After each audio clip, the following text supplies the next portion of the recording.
Сәлем достар, бүгін мен сіздерге каток немесе горкалардағы быдлалар туралы айтып беретін боламын. Ал кеттік.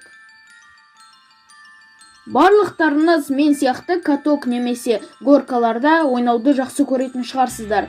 Бірақ ол жерде ойбандар көп, және де мен сіздерге олар туралы айтып беретін болам.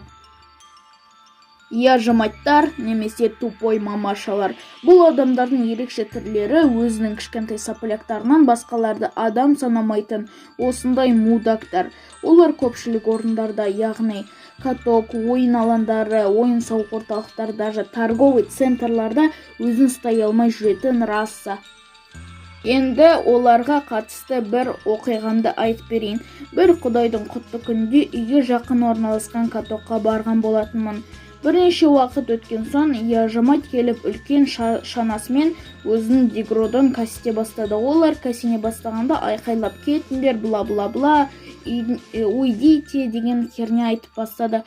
Өзі сол жерде жалғыз адам сияқты. Сосын мен олардың шайтан машинасы кетпей тұрып, катокқа, яғни горканың алдына шығып алдым. Ё-моё, сонда почти белімді сындыруға сәл қалды. Тез айналып кеттім. Олар 1 секундтан кейін қасымнан зыт ете түсті. Нағыз сука, және де олардың қасында екі орыс, примерно 14 жастағы деграданттар шықты. Олар примерно яжы браттар болды, и өздерінің қарындастарымен бәріне кедергі келтіре бастады. Яғни үлкен шанасын алып, бүкіл жерде жүріп, в общем, кедергі келтірді максимально. В общем, қысқаша айтқанда далбойыптар. Малышнялар, бұл жетілмеген гномдарды әр жерде кездестіруге болады. Катоктарда немесе горкаларда ондайлар өте көп. Араларында адекваттар болса да, даундар кездеседі. Көбінесе олар яжымайттармен жүреді. В общем, сондай қоғанский орталар. Бірақ нормальналары бар. Сондай, андай. Ал достар, видео соңына келіп жетті.